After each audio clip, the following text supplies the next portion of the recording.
I am absolutely thrilled to have Joey Moss from Bad Boy Gaming on the Mattcast. I've been watching his channel for years, and he truly has some of the most unique openings on YouTube. We talk about Magic, the reserve list, and our experience getting into the game. It's coming up next. Welcome back, everyone, to another Mattcast. I know it's been quite a while, but that's because I keep getting ducked by YouTubers, but not this YouTuber, and you should definitely recognize his face. This is Joey from Bad Boy Gaming. He needs no introduction, but I'll let him do a little bit of an introduction for you guys right now. Absolutely. What's up? Joey Moss, Bad Boy MTG. Do the skadoosh. Been doing Magic YouTube videos for about, I don't know, almost 5 years now. Wow. That's a long time. I've aged. That is a long time. Yeah. That's about it. I like Magic. I play. I open a lot of boxes. There you go. And it's funny because when I first started watching Magic the Gathering content on YouTube, I think you just started. So I was watching a little bit before you actually started putting content out. But I remember being really drawn to like how wacky your openings were compared to every other YouTuber, where some of them wouldn't even speak. It would just be, they're just going through the cards, not even really naming the cards or anything. And I would see some people pull like good mythics and just have no expression, no reaction. And then you kind of took it to another level with your openings, and I've really enjoyed them. But my YouTube channel, obviously I have the market movers, I have the random buys. But I've been doing more openings on my channel, mostly inspired by your content. So thanks for the inspiration. No doubt. So what have you destroyed? What have I destroyed? That's a good question. Well, besides my life, no. I'm with you, pal. Which one? Yeah. Well, that's one of the things that we have to go through, unfortunately, as a YouTuber. But I've this isn't the first YouTube channel that I've made. This is like I've had Really? Yeah, I've had a bunch of YouTube channels, and this one's actually starting to kind of take off a bit. My first YouTube channel I made was like a 2000. Well, I've had a YouTube account like 2006, but I didn't really release anything. You'd be a millionaire right now. Yeah, I'd be a millionaire if I actually, even if it was just the worst content possible, as long as it could be like me at the zoo. Yeah. I think that's one of the first YouTube videos actually. But the first channel I made it's like a comedy sketch channel with a buddy in film school. And that channel ended up getting like 35,000 subs. But what happened was he moved away from Toronto. So I had like, when you're doing something like a sketch comedy, and this is like before people were like doing sketches where they have like their cell phone out and then they play another person and then just cut it. So there was none of that cheesiness. It was like we would do camera setup and everything. We do a full sketch, write it all, script it out, and act it. And when you don't have that creative partner, you can try to supplement it with someone else, but when you have like genuine chemistry, you can't recreate it. No, you're right. Yeah. So I couldn't, we couldn't sustain that channel. It's still up. I don't even know if there's any videos left. He made them all private when YouTube started. They started running ads on videos again for channels that weren't monetized. So they used an excuse to say, okay, well, so your content is not monetizable because of X, Y, and Z. And then it's like, okay, well, I guess my content is not monetizable. And then later on, they released, it was in an email where they said that they're going to start running ads on content that's not even, ad friendly or whatever, right? So if you already lost your monetization status, well, too bad. They're going to run ads on your videos, so they're using your content to get ad revenue. So once that happened, like he logged into the account, he's like, yeah, screw that, I'm making everything private. But the channel is called Digitom. Digitom? Yeah, Digitom. Yeah, like digital. His name was Tom. Okay. Digital Tom. I don't know where the Matt came in, but whatever. It was Digitom. Yeah. What about me, man? Yeah, what's going on? What's up, Tom? Can I be a mon? Yeah. Come on, man. Come on, mon. Yeah, so then that was the first channel I made. It's funny, I'm interviewing myself now. That's all right. I'm interested, man. I cool. usually can do that to people. I have a way of doing that. You have the aura. Okay, then the second channel I made was a food channel. And that's cool. Yeah, like a food and travel channel. And that channel died because of the lockdown. So that was actually the ones it was actually growing the fastest. I still had the Magic Card channel. I started this in 2017, but it was always on the back burner. I was just throwing videos out randomly every once in a while, not really putting any effort in the videos at all. And here's how you cook a corn dog. Yeah, yeah. Like 1 I was minute. just like, nope, not doing it. Yeah, pretty much, but with Magic. So it was just Oh, okay. the most basic Magic content. I didn't really know what I was doing. I had no plan. I think that's another thing for anyone starting on YouTube. Just have a plan.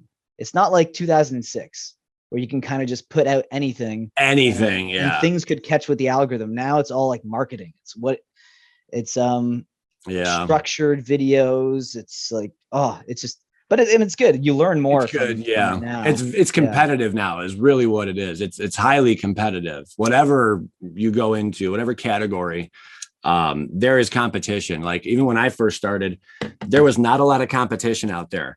And the reason my channel started was I was watching these other YouTubers opening Magic the Gathering boxes. Okay. I had just gotten back into Magic from the 2015 app game, Magic 2015 on the, yeah. And I came across that, showed it to my friends. And then next thing we know, we're actually buying physical cards again, you know? So I take a look on YouTube, like, all right, well, what's going on with Magic? All right, let me just cool. MTG. Okay. This guy, I'm seeing stuff popping up. I think MTG Goldfish was a part of it at that time. Jeremy from Unsleeved Media, and there was one other that was big at the time. He disappeared because of a scandal. MTG Lion? No.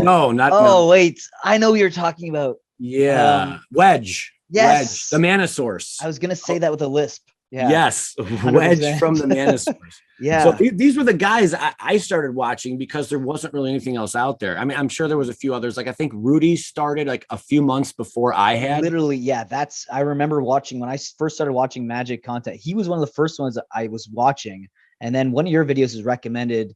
I think it was one of your No, it was 2017, I think. It was either Modern Masters 2017, but I remember there was like a knife or something, the thumbnail. I was like, what the heck is this? What is this guy doing? What's he doing with that axe? Oh my God. That's exactly my reaction too. I believe it. Yeah. That's a lot of people's reactions. And I like to do it like out of nowhere, but that was like the community. And it was boring to watch them open boxes, in my opinion. Okay. And I'm like, all right, I'm gonna do it a little different here. I'm just gonna be myself, and I'm gonna put myself into my 12-year-old mind state when I was a little kid, going to the local game store and opening packs, and I'm basically gonna behave like that in all my videos, and that's what I do even to this day. Like I get crazy, super excited, dumb, wacky, cartoony catchphrases, you know, and just throw it out there. And dude, I swear it has stuck like shit on the wall. It is not moving in a good way. Yeah. Yeah. It's not maybe moving. Maybe more like gum. Yeah, dude. Once it's smeared on that wall in that gas station, you know, you need a tenant to come in and clean that crap off because it's not going nowhere. And I love it. And I love that I could just be myself. I don't got to put on an act for anyone. I don't got to play pretend, you know, it's just all me. It's all natural. And people liked that.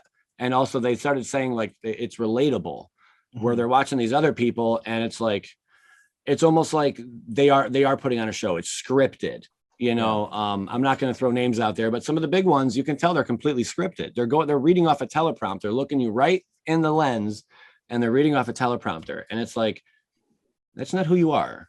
I think I know what you're talking about. Yeah. I like the person. I'm friends with him as well. Yeah, I'm not saying anything bad. I'm just saying, I think we are so used to being lied to that it's become comfortable. It's become accepted in today's world, just to be lied to, or not even lied. I'm not saying that I'm not speaking of any specific person at this point. I'm just openly speaking.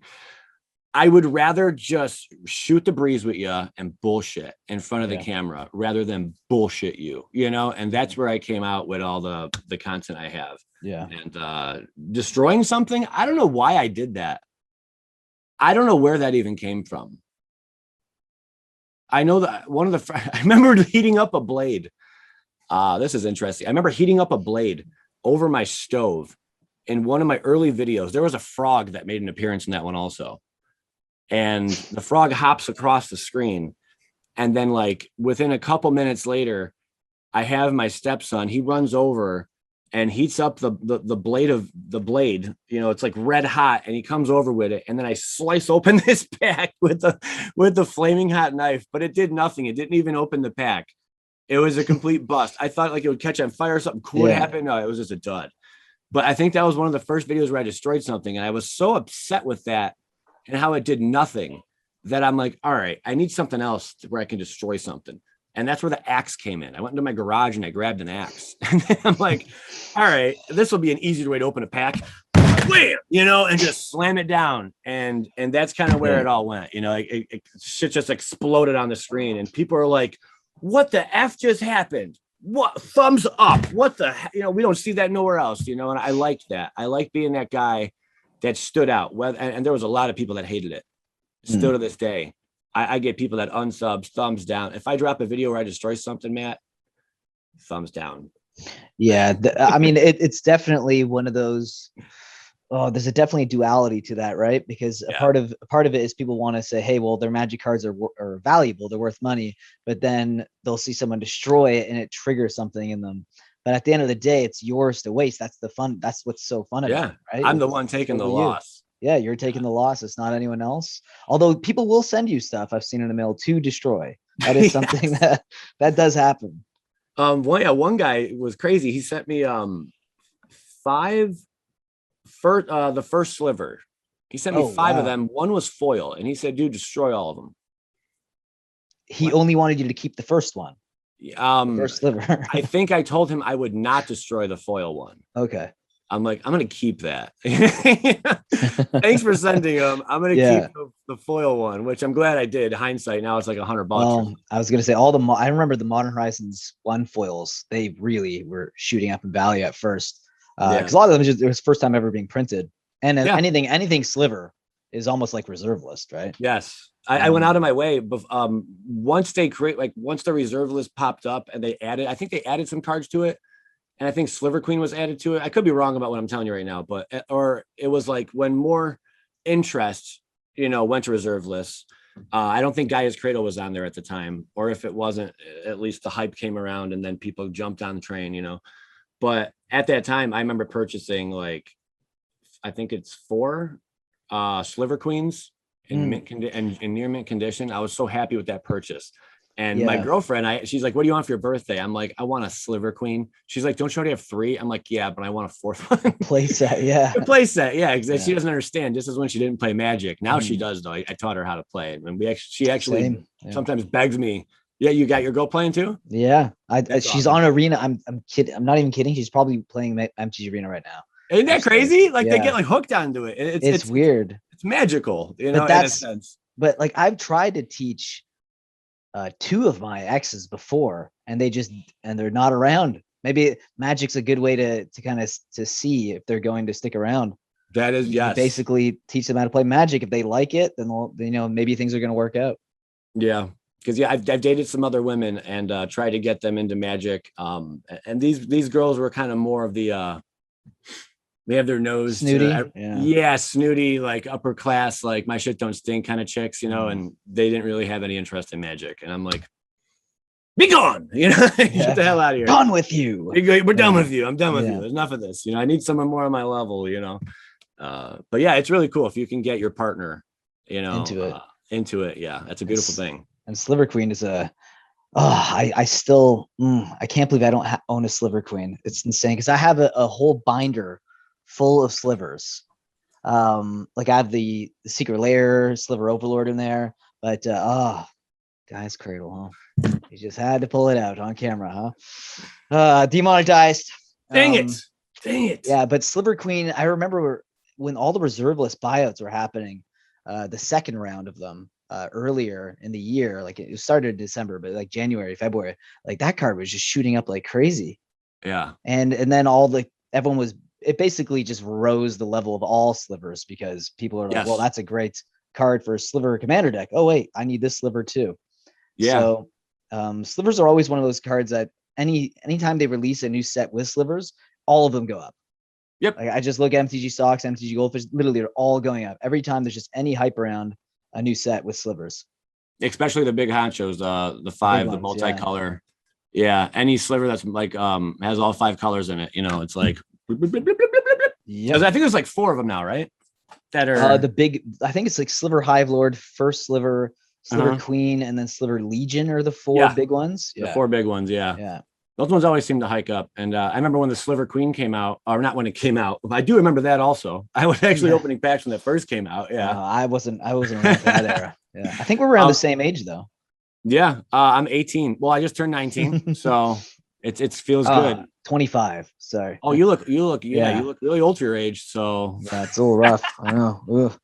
no, I'm just not fucking with you, man. Yeah, I know. But when that Sliver Queen, the whole reserve list hype, and I had 3 of them. I wanted to get 3. I went on eBay and I purchased 3 of them from this guy for like $65 each near mint. And this was all near mint. I wanted a 4th one, but I couldn't afford it. Yeah. You know, at the time, that sucks. Hindsight, you know, I should have mowed some more lawns. You know, my neighbor hit him up or something. You know, but then my girlfriend got me the 4th one, and then I just saw the price just go up. And I have one story with Sliver Queen outside of this that I'm still kicking myself to this day. This guy wanted, I think he was asking $495 for a BGS 9.5 Sliver Queen. And I'm like, and this is around the same time, you know, maybe within a few months after that I purchased the Queens. And I'm like, is this guy nuts? It's worth I'm telling my girl, it's probably worth $320 right now. No one's going to pay more than that right now. I know, like I got my own like firm, like, no, I'm stuck on this. I'm not paying more than this price. I didn't budge. Anyway, now that say if you try to find a BGS 9.5 Sliver Queen, it's like $1,500, $2,000. I'm like, son of a bitch, you know. I think one just sold for like $1,100 was recently, $1,200. I hate those stories, man, because we all got them, you know, and it's like, ugh. Yeah, and the amount of times, and this is before I was really deep into like reserve lists, not necessarily just investing, but research. Because I was really into modern. Like modern was like my bread and butter. Like I would go to my LGS every week, play modern, you know, try to get up my store credit and then use that store credit to buy more modern staples, which all went down during the pandemic. So that really hurt. And that was actually where I transitioned more towards reserve list cards and vintage cards, because I was like, well, everything in Toronto is locked down, still kind of locked down, to be honest. Now there's a few things that are like game stores are now finally opening up next week for like in-store play, but you need to have 25 vaccines to do it. Not kidding. I got 24, 25 too much. I'm almost there. Damn it. But they're opening up next week, so I'm gonna do a vlog actually for that, so it should be interesting. First time back at the game store. Well, I've been to the game store since, but you know, actually playing, which is something it I really curbside missed. pickup? It was curbside pickup for a long time. Yeah, it was crazy. No. For the longest time. Yeah, it was unbelievable. But now I can actually go and play. But I would always play modern, and I have right now I still have 10 modern decks. I have like a foiled out affinity deck. Like every card is foil in the deck, but there's a lot of like the amount of times I passed on dual lands. That's my biggest regret with Magic. Is the dual lands, because there was a moment that people may not even who are watching this right now may not remember, where dual lands and fetch lands are around the same price, and it was when modern was at its all-time peak in like 2018. But obviously there's a few of the dual lands that were probably more expensive than like Scalding Tarn, but if you're gonna like use Scalding Tarn as like the bar, right, for like that's the most expensive fetch land, that was like around the same price as Scrubland, Savannah, the cheaper ones. And, you know, you could have just been like, I think I'll pick up Savannah instead when you go to the LGS when I'm trading in a few cards or something, or using store credit from tournaments. Nope. I was good doing the fetch lands. It was all about the fetch, which I still love fetch lands. Don't get me wrong. They're still great. Yeah. But it's the dual lands would have, you know, served me a lot better, especially after the pandemic. Spike hike. Yeah. Crazy. I remember I cracked a tropical island on the channel. Oh, like I remember that. Dude, my luck with revised booster packs is just insane. The first 2 revised booster packs I opened since I was a kid. The very first 2, both on the channel. Well, I'm sorry, it was 3 packs. The first one was a tropical island, and then I think someone sent me a repacked one. I got scammed or some shit. It was terrible. And then the third one was like a plateau or something like that. And I'm like, Right. get the F out of here. Like, I'm like, my luck on these is sick. You know, I was so pumped for that. But just to see the price and for you to say that they were going for the same as Fetchland, It's crazy. Yeah. that's mine. I didn't realize that. Had I known, Yeah. I don't even know if what my thoughts would have been on that. Honestly, Because I was so into modern, and modern people may have forgotten, but modern was so hot. You know, right before Modern Horizons 2, like people were just, you know, building modern decks for like $1,500 to $2,000. Yeah. You know, Tournaments were packed, man. it's the competitive angle of modern, because Yeah. you pay to play, and that competitive aspect really drove prices up, especially when you're paying to play, and Wizards is actually facilitating these tournaments, which are not really now. But modern is still going up because, you know, there's still stores that are running tournaments, and there's still a little bit of hype around it. You know, Modern Horizons 2 came out, so there's gonna be more interest into that format because of that set. But overall, man, that was the craziest time. I remember, like, if I would have just got dual lands, and the funniest thing was I was so close to building like a legacy infect deck, which I would have needed Tropical Islands, and they were actually at a good price then. Didn't do it. Yeah, it hurts. $200, man. That's something I left out of the story. It was $200 was the price of a tropical island at the time I opened that tropical island. Oh, dude, yeah. and that's revised. Now it's at what, like 900? I'll tell you right now. Dude, yeah, that's insane. Like how much it's jumped. 850. Yeah. Oh my God. Yeah. And that's not even BGS 9.5. That's just like if you want a near mint raw, you know. That's a raw card. Yeah. Yeah, that's crazy, man.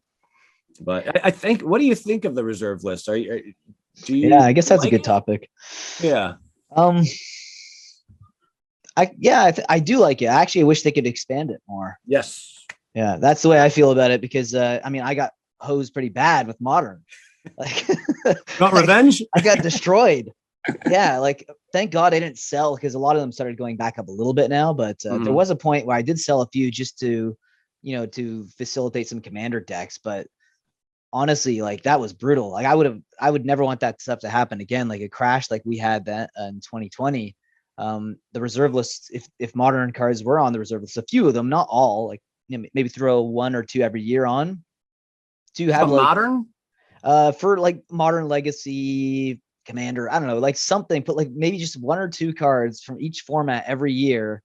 Okay. I know it sounds a little bit nuts, but it would actually, I think, make people a little more confident in like spending thousands of dollars to build decks. You know, good point.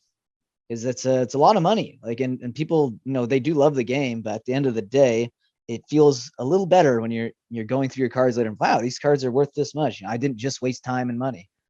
It really does. It does feel good. And some people will watch the channel and be like, dude, like you're all about the money, or like not all my videos, but like more recently, they're like, you didn't used to be about the value, you know?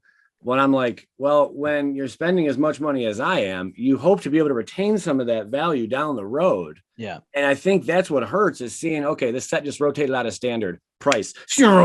It just tanks, man. It loses like 30-40% instantly, like slowly over the, you know, over like a month when it's about to get out the door. Like, but then it starts picking back up. Like when you hit those humps, that's when you buy. But it hurts seeing some of these cards just get a big old reprint, you know, and maybe I have like 4 or 5 copies of them, you know. Oh, now the card's worth $2. It was just worth 30. Yeah. Oh, standard is definitely the biggest trap for that. Oh yeah. Like modern is in some way, modern a little bit, but not quite. Like as modern, you'll have the reprints. Usually they were mostly the master sets, but standard, like luckily I never fully got into standard, because if I ever did, that would have been a money pit. My brother plays standard, unfortunately, but he's one that doesn't really care that much about the value. He just he plays it more than I do. Yeah. So if you like to play, I feel like standard's great, because, you know, there's always new formats being, you know, introduced into the game. People are always changing their decks up, making new decks pretty much every set comes out. You need to make a new deck, at least one new deck. Yeah.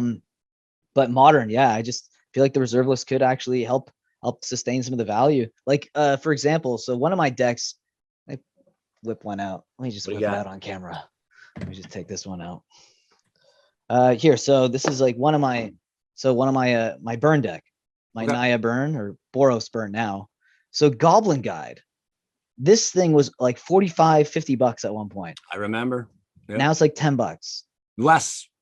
Is it less now? The original Dude, yeah, Zendikar? The original less. Zendikar? I don't know about the original Zendikar. I just pulled a foil, and it was a foil from original Zendikar, and I think it was only worth 11 or 12 bucks. Yeah. See, the Goblin Guide is a almost perfect cried. example. Yeah, it's a perfect. Yeah, you're right. Holy crap. What's it Oh at? my God. Yeah. See? $8? It was Oh. $43. What is happening? Dude, I know it hurts, man. It hurts. I This is told you what I modern mean. gets hit too. But this is what I mean. Like, I did trade a lot for whenever I'm building decks. Usually I'll go through like, like bulky uncommons, bulky rares that'll add up in value.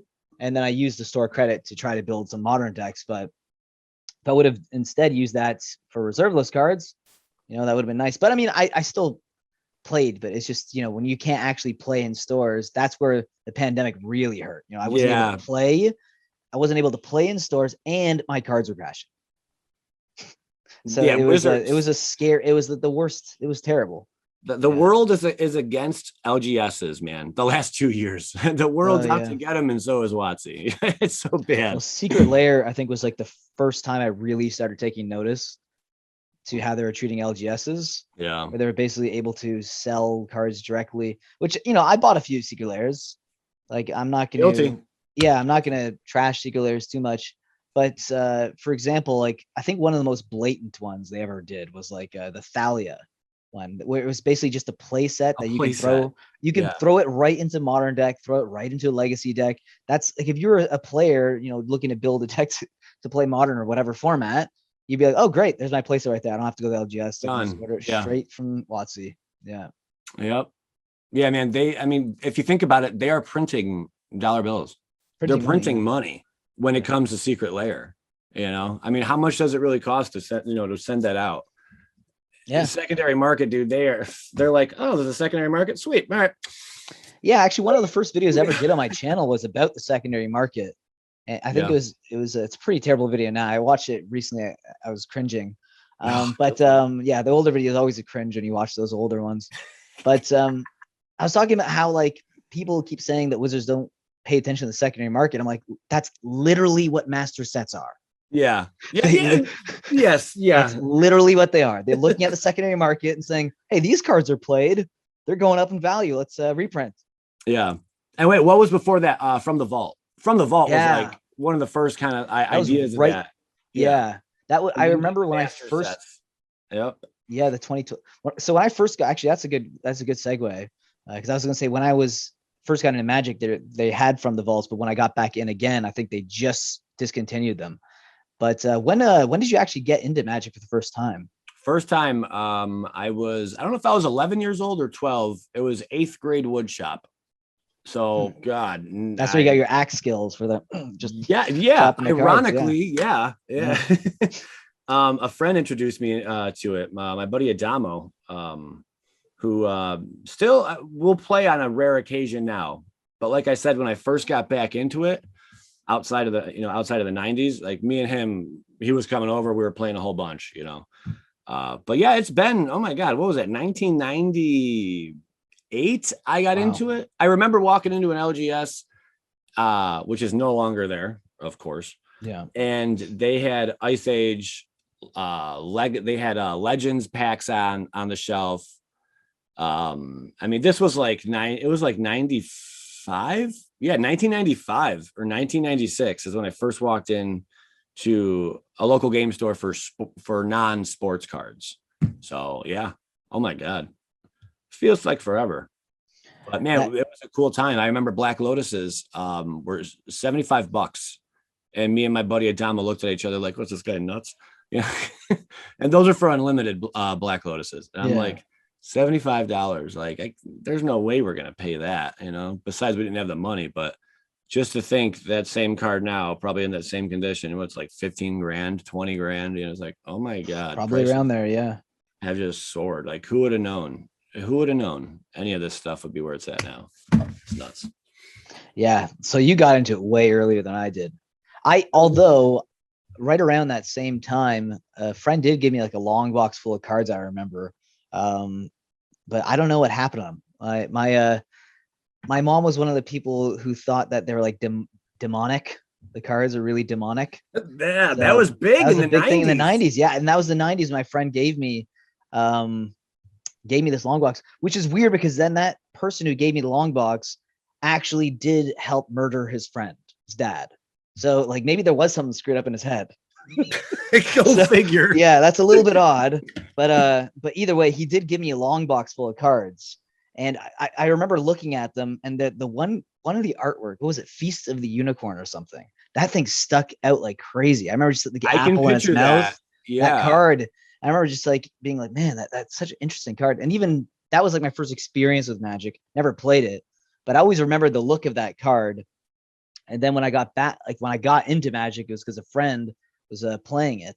And one night before we were going to the bar, he was like, "Hey, you want to play a game of Magic before you go?" I was like, "What the hell? You play Magic?" Like I knew what it was. I'm like, Dork. who plays Magic? What Yeah, the I'm like, I hell's thought you Magic? play guitar, man. Yeah, let's do something cool and get some chicks, nerd. Yeah. But he taught me it, and it was really fun. And I started getting like addicted, like actually I've never felt this about any video game before. It was like a weird, like I would dream of building decks Like it challenges you. yeah, and I didn't even think about buying cards. I didn't even like the idea of buying cards. I remember the first time he took me to an LGS, and he's like, "Well, this is your first time buying product, I guess. So what do you want to buy?" And I was looking around. I'm like, "Man, these prices are so expensive." I ended up getting a deck builder's toolkit for like $15. It was like M10 Magic 2010. So I got back in 2011 or so. I remember it had a lightning bolt in there as well as one of the cards that you can get just in one of the packs, like not like an actual booster pack, one of these slots that they'll throw in random decks you can build with. And I ended up liking mono red a lot because of that lightning bolt. I was like, whoa, this card's good. He's like, oh yeah, no, you can. That's one of the original cards too. And he started explaining one what drop, was. 3 damage. Yeah, anything? I was like, anything? I was like, this is like endless. Yeah. So I really got into Magic then, got out of it after 2013. So I was like 2 years in, and I got back in like the end of 2015. But you were in Magic before, and did you obviously you had a falling out from Magic? Yeah, I took a hiatus, man. Yeah. I found a lot of women. a lot. Women struck my fancy, and at 11? Not 11, at about like 16 is when I stepped away from it. Yeah. So I played for quite some time, and it was about a solid 4 or 5 years. Found chicks, ended up selling all my cards within 2 years time of that. I might've been 18 at the time I sold them, I think. And dude, I made a whole video on it. It's sad. It's a sad video, but we all have a story like that where, you had something, didn't realize how much it'd be worth later on, and you got rid of it. I'm sure we could all relate to that story, and that was mine. But I as a young kid, me and my buddy Adamo, we were setting up posters and signs all around, stapling at the telephone poles saying, "Hey, we'll cut your grass. $10, whatever. Hey, we will shovel your snow as the seasons changed. Hey, we'll rake your leaves. Hey, we'll take care of your garden." Whatever the season was, we would offer a service, and that's how we were able to make money to go to the corner store and buy packs, man. So I was constantly just on the freaking grind, and I got a really big collection as a little kid because I was the only kid that was doing this shit. I even had a paper route. I was working in a kitchen at the age of 13, under the table on Friday nights during fish fries. No one else was doing this shit, but like I wanted it, so I amassed a really large collection at an early age, and I took care of all of them. And I didn't even play a whole lot. I played, but not a whole lot. Because I was into sports cards before this. So I was collecting. I was a collector before I was like interested in playing a game with the cards. So I just fancied looking at the pictures and shit. And I'm like, wait, this isn't just a dude on a card holding a bat or a football. Cool. Like this actually is something else you can do, not only with the card, but now I'm seeing like some magical stuff. It's demonic. It's dark. This seems interesting. What is that you're looking at? That's how it all started. When I was in woodshop, what is that you're looking at? Oh, it's this game you can play. And then he got into detail, and I'm like, you're also one of the really popular kids. let's play this game at your house sometime. Yeah. That's honestly how it was, you know? Yeah. And you have a sister. No. Yeah. My buddy Adamo, man, still to this day, he gets all the chicks. But I mean, even back then, he was getting all the girls, you know, he's a good looking dude and well-spoken. Enough said. That's all you need, dude. And he plays Magic. Yeah. And I on thought top that of that. It was the craziest thing. Cause I'm like, I thought this would be something only dorks do, you know? I was a dork. I got red hair, you know, but I'm like, I don't want to fit in with the rest of my dorks. Like I want to meet some cool kids, you know what I'm saying? So I just couldn't believe, that he was playing Magic. I thought that was like, I'm like, this is backwards right now. You know, like it didn't really make sense to me, but it just went to show anyone can play the game. We can all, you know, relate to it in some way or like find it appealing or interesting. It's not just limited to, you know, there's like a, you know, the joke, like, you know, you gotta be really intelligent, you gotta be smart, dude. I could be dumb as a box of rocks, but I could still freaking combo your ass to death. You know, Dude, you know what I'm saying? It's and that's whenever anyone says like, oh well, it's a game for like people who are intelligent or whatever. Maybe that's true to a certain extent. To a certain extent, yeah, I'm sure. To a certain extent, sure. But then probably have an advantage on us. Then explain mono red aggro. No, I'm just kidding. Yeah. No, but it's true. In a way, there's a way. Like Infect is pretty. You know, you don't have to be first intelligent decks, to simple. Infect. Yeah, it's just or mono green trample. You know, like there's a deck for everyone. Yeah, there's a deck for everyone. It doesn't mean like you have to be you know, coming up with your own and infinite combo, right? Yeah, but man, our combo's fun. I love being a combo player when you can get it to go off. I just hate being a combo player when I go up against blue. I'm like, son of a. You have to wait. That's the thing is, if someone combos off and wants to be fast, I don't want to wait for them to combo off. Yeah. Yep. Totally. That's my least favorite color to play against is blue. I can't stand being countered, and I get it's a form of removal, but it's not. It's not because it's happening before it even resolves. Yeah. And it's like once something's on the bat, it's weird how that changes everything. It's like the moment something resolves and then gets removed, it's more of like, oh, I guess so. But then it's like before you can actually play it, there's like, it just gets you just that much. You're not playing the game at that point. It feels like you're not playing Magic, you know? I remember when I was learning all the 5 colors with my friend at his place, you know, when we go to bars, he kind of would play, I would play whatever deck I wanted to. And he would kind of try different ones out that he was building, janky decks. But he had like a mono blue counter mill deck. So a lot of it was like countering, but also milling me. So it was like 2 of the most frustrating mechanics, like at the same time. And I'm like trying to learn how to play the game. And I was just like, you really want me to quit this game, huh? Yes. You really don't want me to play this.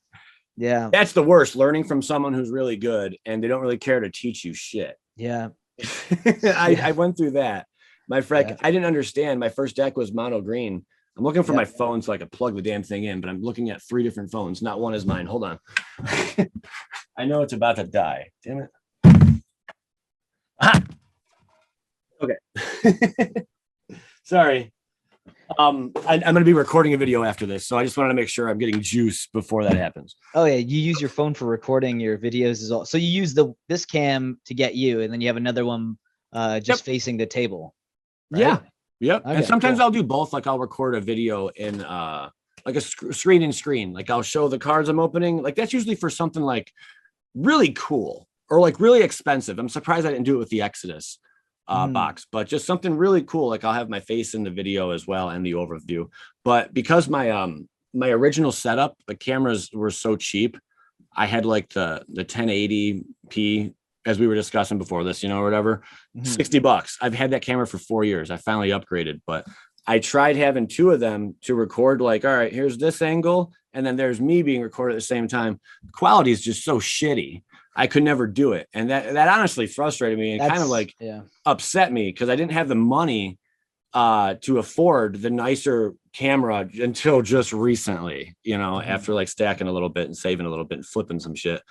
And I finally got a camera that now I think if I get a second one of these cameras, I can do it and it won't be a problem. It'll be easy, you know, through OBS just to stream and record both. Yeah, that's what I used to use, OBS on this computer years ago. This computer's like, this is like, I need to upgrade badly. Around Christmas time, hopefully I can do myself a little bit of a gift.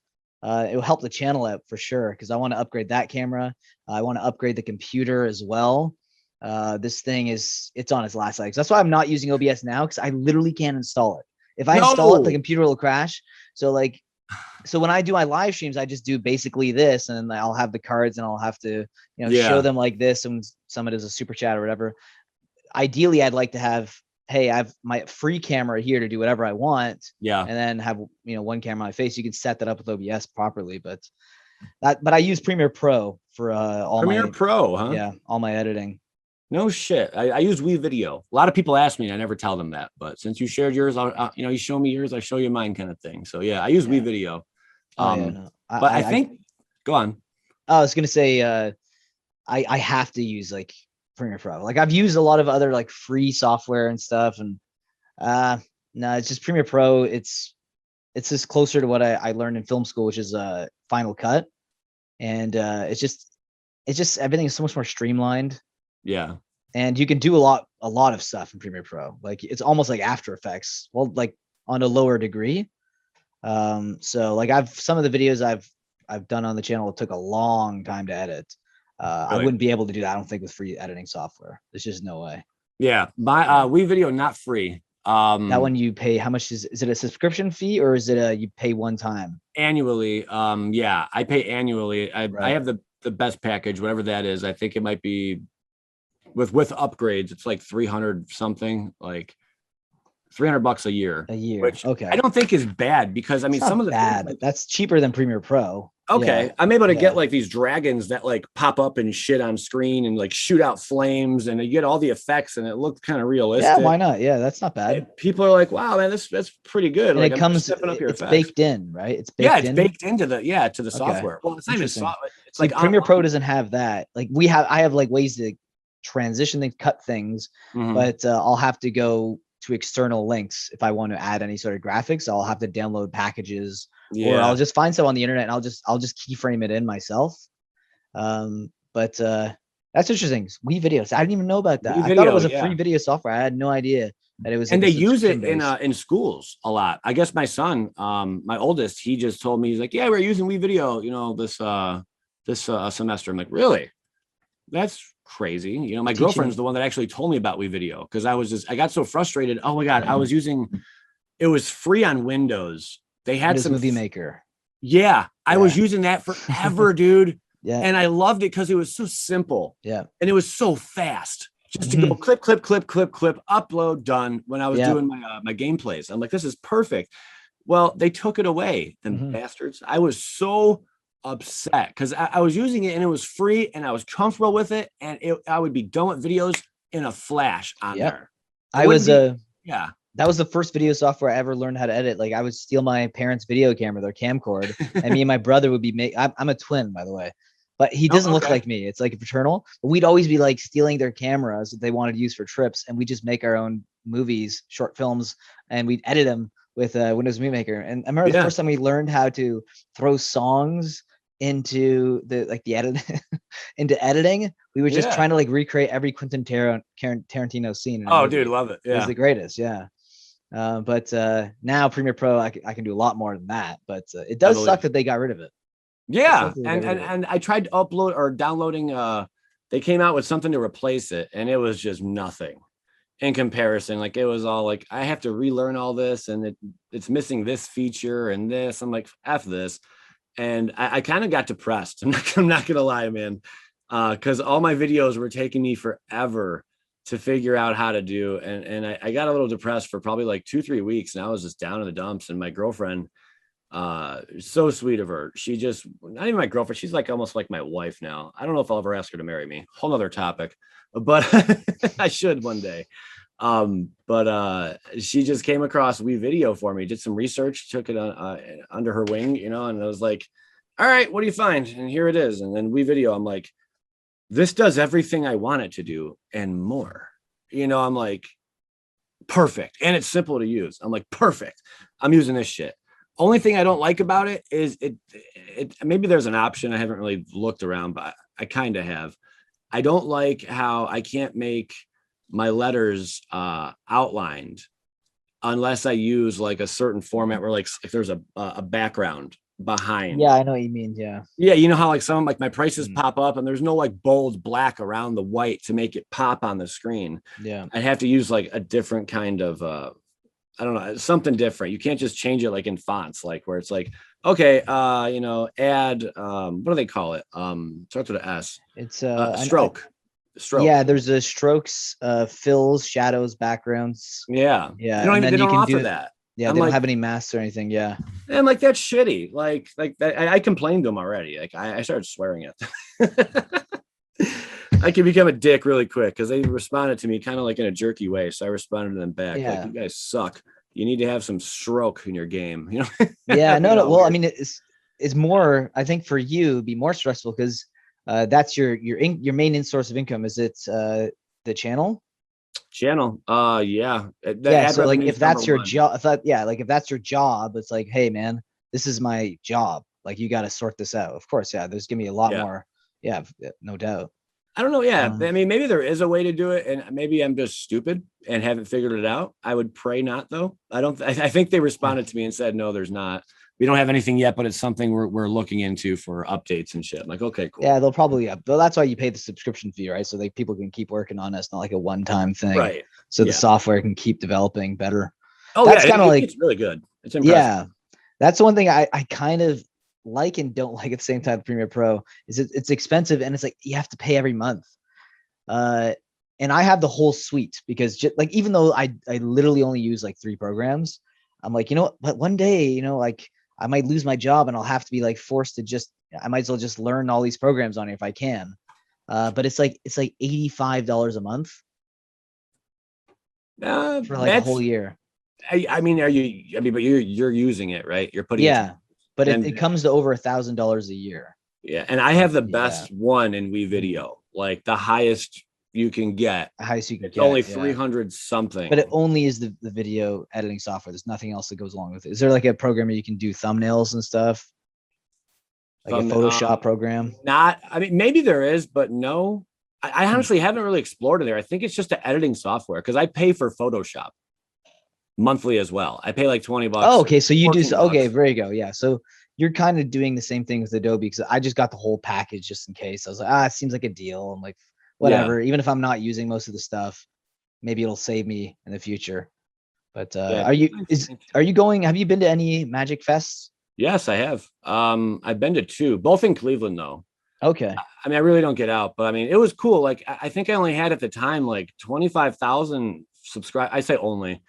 I mean, I've grown a lot, you know, so it's weird. It's only 25,000. That's a lot. But at the time, I only had 25,000 subscribers, and I went to a Magic Fest, the first one, and there were quite a few people that recognized me, and I felt special for just that moment. That's really cool, man. Yeah, that's the thing that's well, we'll see what happens. Like, I don't know. Like, even with my channel right now, I guess it's not really that big.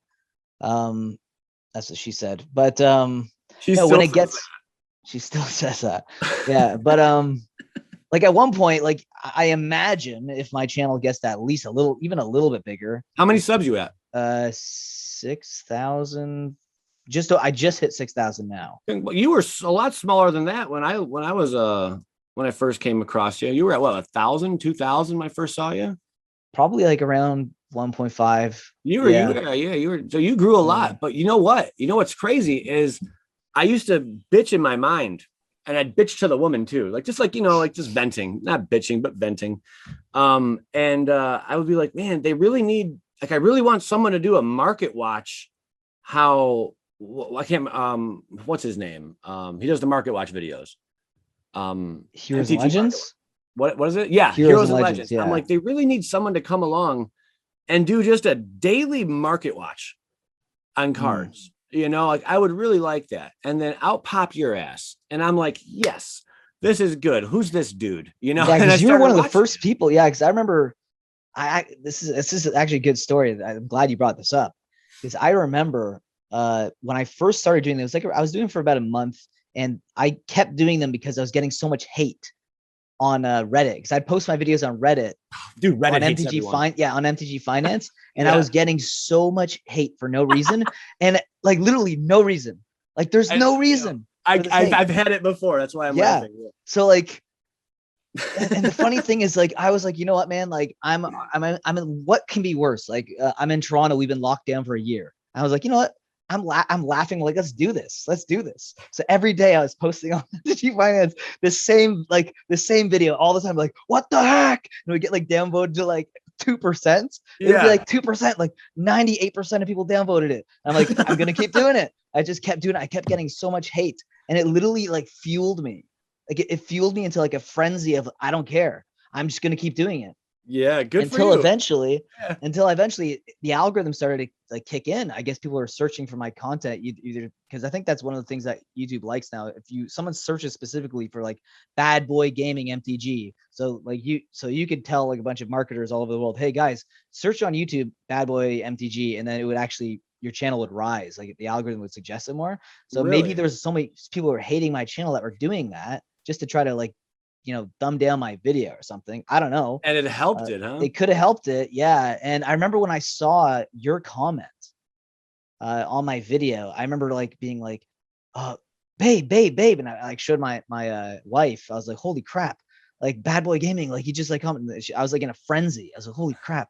And then she's like, who's this? And I was like, and I explained who you were and I showed your channel and stuff. And then she ended up liking your content too and said you seem like a genuine. Yeah, he said you seem like a genuinely good person. Like versus like some people, they kind of come off as fake. He's like, yeah, he seems really genuine. And I remember being like, wow, if he commented on my channel, like maybe this is like something. I remember just telling myself, maybe this is something. Maybe I should keep doing this. Like I was doing it first because the people hated me, but then once you commented on my channel, I did it because people hated me. Yeah, seriously, yeah. Like good reason, though. It's a good reason. But like your comment genuinely kept me going, man. Like when I saw that, it kept me just my nose to the grind, and I wanted to continue making content. I'm glad you did. I tune into your shit. I don't always comment, but yeah, like, that's fine. That's fine. I definitely watch. And I'll leave a like every time I do watch too. So well, honestly, have to comment more. no worries, man. Honestly, I'm really happy that you even allowed me to have this conversation. I know you don't do interviews ever. You are the first person, first one with. Yeah. So hopefully, you enjoyed this conversation as much as I did. Absolutely, man. To hear, I was gonna take this longer because I wanted to talk more about sports cards, but we've been going for over an hour and 20 minutes. It looks like. Holy shit. Time flies, man. So this is the longest, I think this is the longest Mattcast I've ever done. So I think we'll leave it at this. Cool. Maybe we'll reinvestigate sports cards in a later date on a Mattcast. If I'll continue the series. I don't know. I brought this back just because I like you so much. Thanks, man. I wanted to do, even if this is the last Mattcast, it doesn't really seem like a lot of YouTubers are down to do these conversations, but you seem to be a champion of the little guy on YouTube, and I fought for what I got. I had nothing. There you go. You really are one of the best, man. Thank you so much for this. I appreciate that. Thanks, man. Yeah. So I'll leave it at that. And if you have anything else to say as a closing thoughts, because once I click end on this, it's done. It drops the call. Yeah. Well, I'll say, just dude, keep doing what you're doing. I'm glad you stuck with it. If me just popping in and commenting, kept you going, that's freaking awesome. I had no clue, but keep doing what you're doing. And if you enjoy doing it, continue. But once you stop enjoying what you're doing, it's time to walk away. Those are wise words. Do something else. Very wise words. Yep. Follow your heart. Money will come with it. Yeah. If you're not passionate, just forget it. Oh, 100%. You got to live a life of passion. Yep. So, all right, guys, I hope you enjoyed this Mattcast. I had so much fun talking to Joey, the Moss Boss from Bad Boy Gaming. And that is it. All right. I'll see you guys in the next one. Cheers.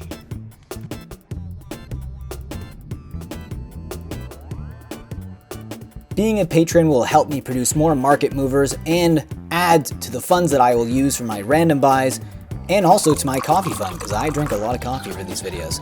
And here you can see a link below in the description that will give you all the tiers and what you get in each tier. So I hope you guys click and think about joining. And with that, I'll see you next video. Think about supporting the channel in that way. If not, subscribe, like, leave a comment, and I will see you again in the next video.